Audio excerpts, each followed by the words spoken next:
Ուշադիր նայեք, ինչ է անում այս աղջիկը։ Նա մտնում է շենք, սեղմում է կոճակը եւ կանչում է վերելակը։ Մտնում է վերելակ, դռները փակվում են։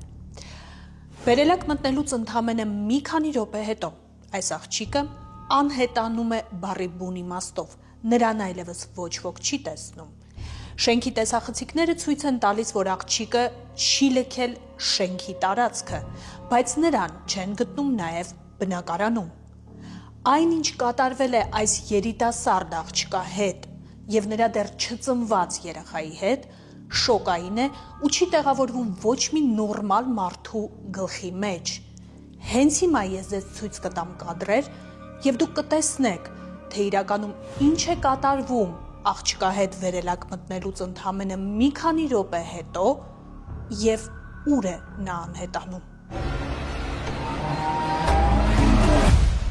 Առաջ չտակ, շատ կարևոր բան եմ ասում ու շարունակենք։ Գիտեք, որ կարող եք ձեր ամեն օրվա քայլերը վերածել գումարի։ Ես արդեն պատմել եմ ձեզ YoHealth app-ի մասին, եթե գիտեք այս app-ի մասին, միևնույնն է լսեք, որովհետև նորություն եմ ասում։ Հիմա արդեն YoHealth app-ի հենց ներսում ձեր ամեն օրվա արած քայլերը դուք կարող եք փոխանակել կրիպտո արժույթի FTN-ի հետ։ Նախ եթե դեռ չունեք YoHealth app-ը, ապա ներբեռնում եք ու ակտիվացնում, սկսում եք քայլել, բացում եք app-ը, գնում եք market, սեղմում եք Fastex US ու հավաքած քայլերը փոխանակում կրիպտո արժույթի հետ։ 34000 քայլը հավասար է $1 համարժեք FTN-ի։ Իդեպ, եթե YoHealth application-ում հրավիրեք ընկերոջ, ամեն ընկերոջ համար կստանաք միանգամից 34000 քայլ եւ հետո արդեն ձեր ընկերոջ արած քայլերի 10%-ը կավելանա ձեր արած քայլերին։ Իդեպ ասեմ, որ Fastex US հարթակը հասանելի է արդեն Ամերիկայում, այստեղ դուք կարող եք գնել, վաճառել կամ trade անել կրիպտո արժույթներ՝ Bitcoin, Ethereum, FTN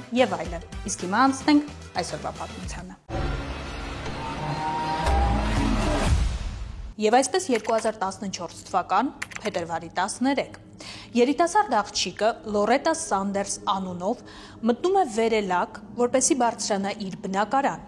բայց վերելակ մտնելուց ընդամենը մի քանի րոպե հետո աղջիկը անհետանում է։ Հիմա դուք էկրանին տեսնում եք Լորետայի ընկերներին եւ բարեկամներին, ովքեր շոկի մեջ են եւ չեն հասկանում ինչպես կարող են գտնել աղջկան։ Միակ հետքը, որ կար այս առեղծվածային պատմության մեջ, հենց այս տեսագրությունն էր, որը դուք տեսնում եք։ Տեսագրություն, որը հստակ ցույց է տալիս վերջին անգամ երիտասարդ աղջիկը փետրվարի 13-ի առավոտյան մտնում է իր շենքի առաջին հարկ, կանչում է վերելակը, բարձրանում իր բնակարան եւ վերջ։ Երիտասարդ աղջիկը Լորետա Սանդերսն էր։ Նա 26 տարեկան էր եւ Կանադայի մի ծայրից տեղափոխվել էր մյուս ծայրը, որպեսզի համալսարանում սովորեր ու ուսումնասիրում էր քրեագիտություն։ Լորետան 2 տարուց ավելի էր, ինչ հանդիպում էր իր համակուրսեցու հետ։ Երիտասարդ զույգը արդեն սպասում էր իր առաջնեկին ու չնայած որ հղիությունը պլանավորված չէր, միևնույն է, նրանք որոշում են լույս աշխարհ բերել այս երեխային եւ ուրախությամբ սպասում էին նրա ծնվելուն։ Բայց այնուամենայնիվ Լորետան եւ նրա ընկերը ապրում էին առանձին բնակարաններում։ Լորետան վարձում էր 2 սենյականոց բնակարան եւ սենյակներից մեկը իր հերթին վարձով էր տալիս մեկ այլ զույգի, որովհետեւ ինքը ժամանակի մեծ մասը անցկացնում էր ընկերոջ բնակարանում։ Իսկ հիմա եկեք տեղափոխվենք առեղծվածային օրը, երբ աղջիկը անհետանում է։ Փետրվարի 14-ին Սուրբ Վալենտինի օրը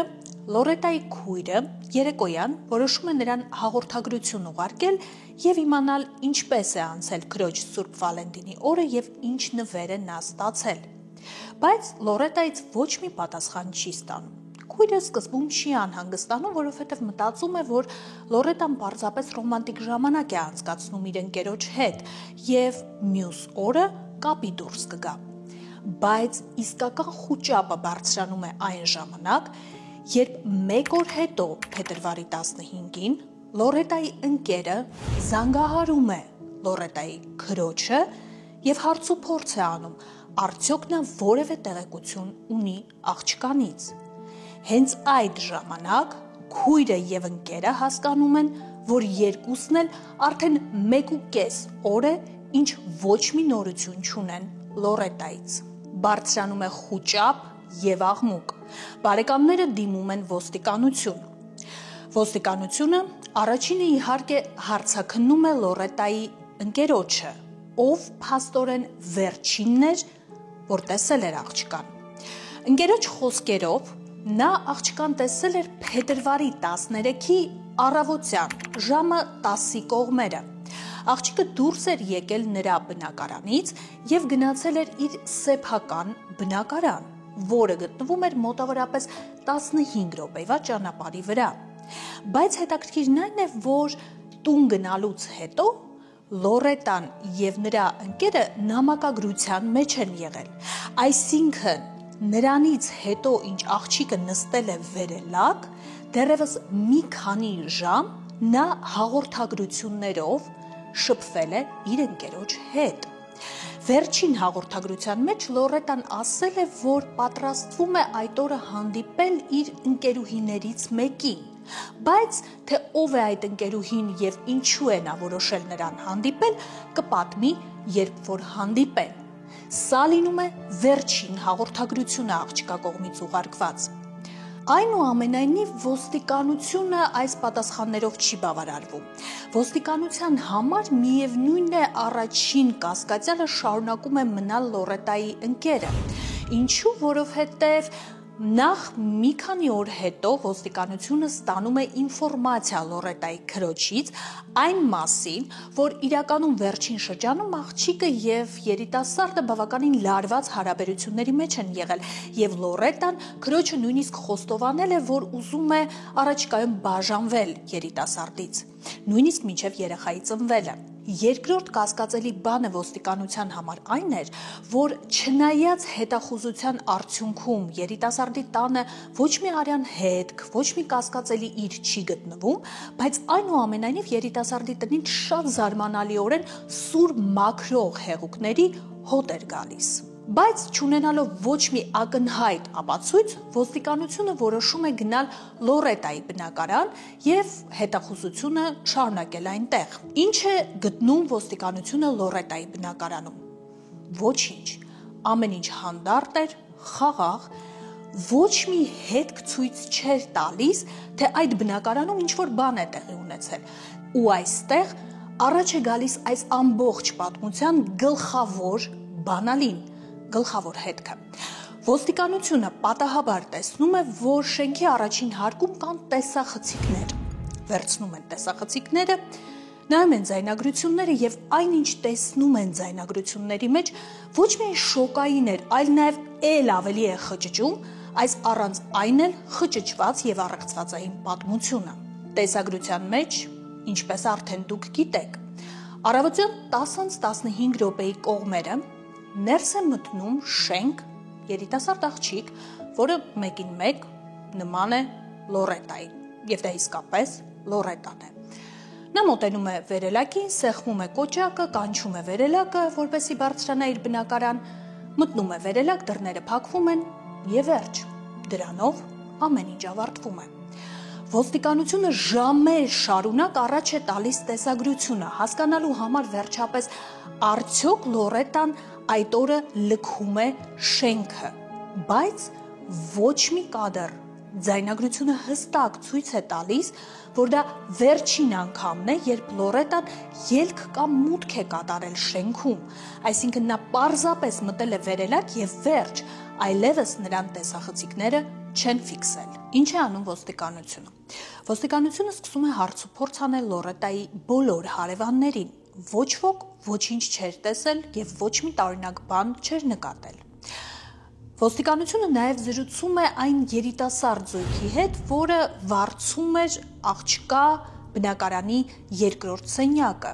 Բլեյքին եւ Վիկտորիային։ Երիտասարդ զույգը պատմում է, որ իրականում ոչ մի տեղեկություն չունի Լորետայից մի պարզ պատճառով, որովհետև փետրվարի 14-ի կապակցությամբ երկուսն էլ մեկնել են իրենց ընկերների եւ բարեկամների մոտ նշելու Սուրբ Վալենտինի տոնը։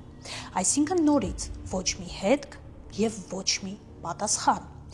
Բայց հենց այստեղ հետաքրքիր մի բան է հայտնաբերում ոստիկանությունը։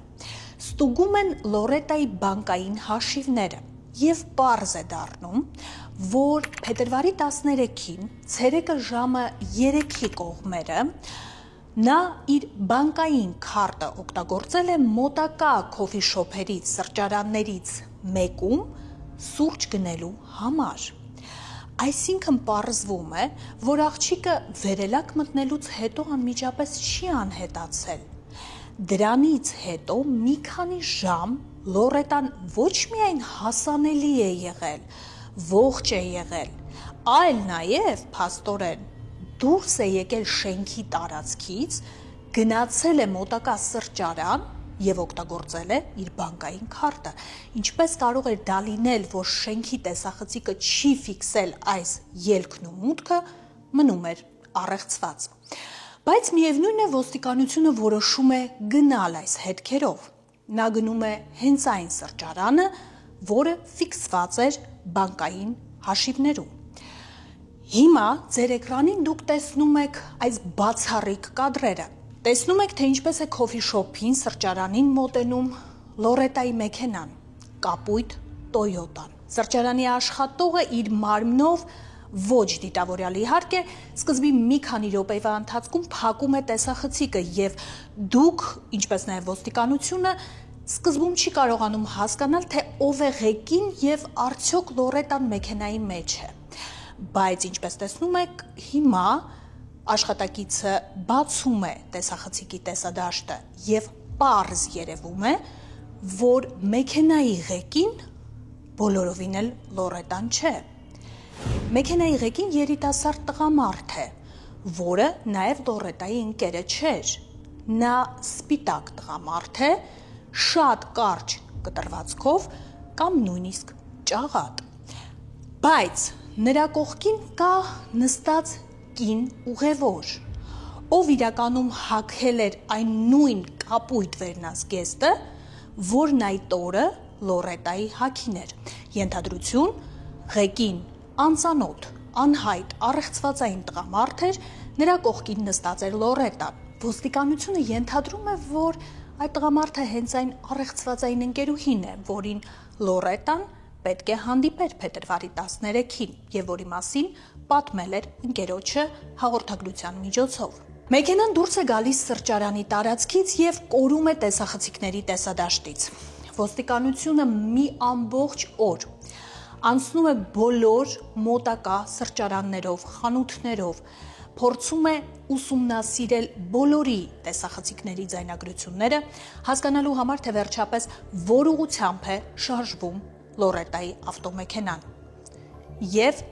Լորետայի ավտոմեքենան հետևում ու տեսախցիկներով ֆիքսում են մինչև մոտակա խանութներից մեկի պարկինգը, ավտոկայանատեղին։ Այս կադրերում դուք տեսնում եք, թե ինչպես է Լորետայի կապույտ Տոյոտա մակնիշի ավտոմեքենան կանգնում ավտոկայանատեղիում։ Մեքենայից իջնում է կապույտ վերնազգեստով աղջիկը, ենթադրաբար Լորետան, ում հետ սակայն կարծես ինչ-որ բան այն չէ։ Նա տարօրինակ կերպով քայլում է դեպի խանութ, մտնում է ներս, ոստիկանությունը սկսում է ուսումնասիրել խանութի հակառակ կողմի տեսախցիկի ձայնագրությունները։ Եվ այստեղ արդեն երևում է ամենատարօրինակ բանը։ Խանութ մտնում է Լորետայի կապույտ վերնազգեստով և նրան շատ նման երիտասարդ աղջիկ, ով իջել էր Լորետայի ավտոմեքենայից։ Բայց խնդիրն այն է, որ այդ աղջիկը Լորետան չէր։ Տեսախցիկը, որը նկարահանում է աղջկան դիմացից, պարզ ցույց է տալիս դա։ Աղջիկը մտնում է խանութ, մի քանի գնում է անում, վերադառնում է, նստում է մեքենան և մեքենան հեռանում է ավտոկայանատեղիից։ Ինչ է պարզվում։ Լորետան չկա, նա անհետացել է վերելակ մտնելուց հետո, բայց նրա ավտոմեքենան հայտնվել է մոտակա խանութներից մեկի ավտոկայանատեղիում, ղեկին անծանոթ տղամարդ է, իսկ նրա կողքը ուղևորի նստատեղին նստած է աղջիկ, ով դիտավորյալ հագել է վերնահագուստ, որը առավոտյան անհետանալու ժամանակ Լորետայի հագին էր։ Այս խճճված պատմության մեջ գալիս է հանգուցալուծման պահը։ Այս տեսագրությունից ընդամենը մի քանի օր հետո ոստիկանությունը մոտակա քաղաքներից մեկում կարողանում է վերջապես կանգնեցնել Լորետայի անհայտ կորած ավտոմեքենան, ղեկին երկու անծանոթները, անծանոթ տղամարդը և կողքին անծանոթ կինը։ Ու ինչ է կարծում ովքեր էին նրանք։ Ղեկին Բլեյքն էր, այն երիտասարդը, ում վարձով իր երկրորդ սենյակը տալիս էր Լորետան, իսկ ուղևորի նստատեղին նրա ընկերուհին էր Վիկտորիան, ով դիտավորյալ հագել էր Լորետայի վերնազգեստը։ Հիշեցնեմ, որ Բլեյքի և Վիկտորիայի հետ ոստիկանությունը առաջին օրերի ընթացքում խոսել էր և զույգը պատմել էր, որ փետրվարի 14-ը նշելու համար նրանցից յուրաքանչյուրը գնացել էր իր ընկերների և բարեկամների մոտ։ Ոստիկանության համար սա չափազանց կասկածելի հետք էր։ Հարցաքննությունը շատ ավելի խիստ տոներով շարունակվում է այս անգամ։ Բլեյքը, տղամարդը, պատմում է, որ ոչ մի կասկածելի բան այս ամենի մեջ չկա, որովհետև ընդամենը մեկ օր առաջ, փետրվարի 12-ին, Լորետան վաճառել է իր կապույտ Toyota մակնիշի ավտոմեքենան իրենց և հենց այդ պատճառով էլ զույգը վերցրել է ավտոմեքենան, գնացել է խանութ, գնումներ է արել և մեկնել է իր ընկերների ու բարեկամների մոտ փետրվարի 14-ը նշելու համար։ Բայց այստեղ կա մի հետաքրքիր նրբություն, որի մասին Բլեյքը մոռանում է հարցաքննության ժամանակ։ Ի սկզբանե ոստիկանությանը վկայություն տալիս նրանք նշել էին, որ իրենք առանձին են եղել, այսինքն Բլեյքը իր ընկերների մոտ է գնացել, Վիկտորիան իր ընկերների մոտ է գնացել։ Այս անգամ հարցաքննության ժամանակ նրանք ասում են, որ իրականում երկուսով են եղել ընդհանուր ընկերների ու բարեկամների մոտ։ Սա չափազանց կասկածելի է թվում ոստիկանությանը, իսկ այս ամենին գումարվում է այն, որ հետախուզության ընթացքում այս զույգի մոտ գտնվում է Լորետայի հեռախոսը և նրա բանկային քարտը։ Այո, բանկային քարտը և հեռախոսը զույգի մոտ էր, բայց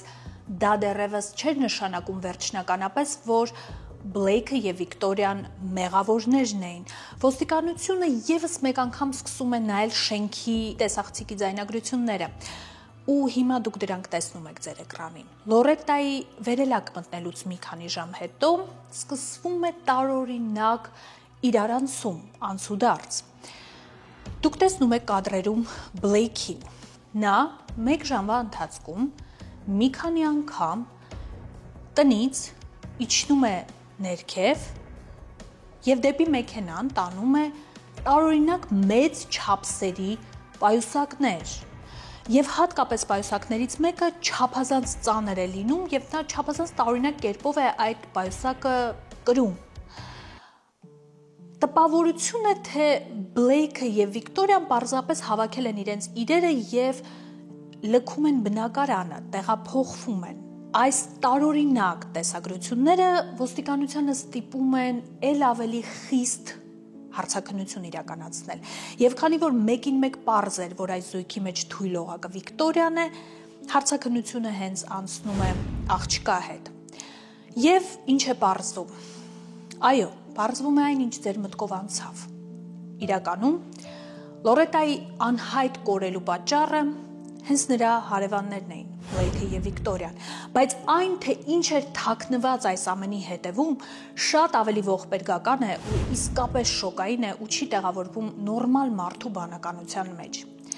Ինչ էր տեղի ունեցել փետրվարի 13-ին։ Լորետան վերադառնում է բնակարան, մտնում է տուն, նստում է բազմոցին և սկսում է խոսել Բլեյքի ու Վիկտորիայի հետ, պահանջելով, որպեսզի նրանք վերջապես վճարեն տան վարձակալության գումարը, պարտքը, որը մնացել են, և որը կազմում է ուշադրություն ընդամենը $600։ Հանկարծակի Բլեյքը հետևից հարձակվում է Լորետայի վրա և տոպրակով ծածկում է նրա գլուխը։ Աղջիկը անշնչանում է և մի քանի րոպե հետո առհասարակ այլևս դադարում է պայքարել։ Բայց այսքանով ամեն ինչ չի ավարտվում։ Բլեյքը և Վիկտորիան շատ սառը դատողությամբ հասկանում են, որ ոչ մի մեղադրանք չի լինի, եթե Լորետային այդպես էլ չգտնեն։ Եվ նրանք որոշում են հետաքրքիր կերպով ազատվել աղջկանից։ Բլեյքը մեծ սպորտային պայուսակի մեջ տեղավորում է Լորետայի մարմինը ու նրան պարզապես սեփական իրերի տեսքով հանում է շենքի տարածքից ու տեղավորում է հենց Լորետայի ավտոմեքենայի բեռնախցիկի մեջ։ Վիկտորիան իր հերթին վերցնում է Լորետայի հեռախոսը եւ սկսում է հաղորդագրություններ ուղարկել նրա ընկերոջը, որպեսզի ընկերը պանիկա չբարձրացնի եւ որպեսզի հետագայում լինեն ապացույցներ, որ Լորետան ողջ է եղել փետրվարի 13-ին եւ հենց նա է ուղարկում Լորետայի ընկերոջը հաղորդագրությունը տարօրինակ ընկերուհու մասին, որին այդ օրը աղջիկը իբրև թե պետք է հանդիպեր։ Այսպես Վիկտորիան եւ Բլեյքը փորձում են կասկածանքը գցել ինչ-որ առեղծվածային ընկերուհու կողմ։ Վատ մտածված չէ իհարկե։ Հետո, երբ դուրս են գալիս շենքից, նրանք աղջկա բանկային քարտը օգտագործում են մոտակա սրճարանում նորից ոստիկանության հետքերը խառնելու նպատակով։ Բայց, մի փոքրիկ բայց, նրանք հաշվի չեն առնում, որ բանկային այս ամբողջ անցուդարձը ոստիկանությանը բերելու է տեսախցիկների մոտ, իսկ մեքենան կանգնեցնելուց հետո ոստիկանությունը գտնելու է թե բանկային քարտը եւ թե հեռախոսը։ Մի խոսքով, ամեն ինչ մտածված էր, բայց ոչ 100%-ով։ Իսկ ամենակարևորը Բլեյքը եւ Վիկտորիան անգամ չէին հաշվարկել, թե ինչ պետք է ասեն ոստիկանությանը բռնվելու դեպքում, որովհետեւ նախնական հարցաքննության ժամանակ նրանք պատմություն են պատմել առանձին նշված տոների մասին, իսկ բռնվելուց հետո նրանք պատմել են, որ միասին են եղել փետրվարի 14-ին։ Ակնհայտ կասկածանքը թեքելով իրենց կողմը։ Բլեյքը եւ Վիկտորիան դատապարտվում են ցմահ ազատազրկման։ Այո, կարելի է ասել, որ արդարությունը վերականգնվում է եւ արդարադատությունը իրականացվում է երիտասարդ աղջկա համար։ Բայց այս պատմության մեջ ամենաաբսուրդայինը այն է, որ իրականում երիտասարդ աղջկա եւ նրա դեռ չծնված երեխայի կյանքը ավարտվում է ինչի պատճառով։ Ընդամենը $600 պատճառով։ Ես սպասում եմ ձեզ կոմենտներում, մենք վաղուց մեր սիրած հետաքրքիր առեղծվածային այս պատմություններից չենք ունեցել իմ ալիքում։ Ես սպասում եմ, որ դուք կլինեք ակտիվ, խնդրում եմ ձեզ անպայման լայքեք այս վիդեոն, բաժանորդագրվեք իմ ալիքին սեղմելով subscribe կոճակը, որովհետև մենք իրար հետ միասին պետք է հասնենք 150,000 բաժանորդի։ Եթե ժամանակ ունեք, սկանավորեք այս QR կոդը եւ ամսական փոքրիկ գումարով դարձեք իմ եւ YouTube-ի իմ ալիքի Patreon-ը, աջակցեք ինձ, որպեսզի ես ավելի շատ վիդեոներ ձեզ համար նկարահանեմ, տեղադրեմ իմ YouTube-ում եւ իհարկե եղեք ակտիվ կոմենտներում, ես սպասում եմ ձեզ, գրեք տեսնեմ, պատմության սկզբում կամ գոնե կեսերին, ով էր գլխի ընկել, որ իրականում մեղավորը հենց Լորետայի հարևաններն են։ Անկեղծ եղեք ու գրեք կոմենտներում։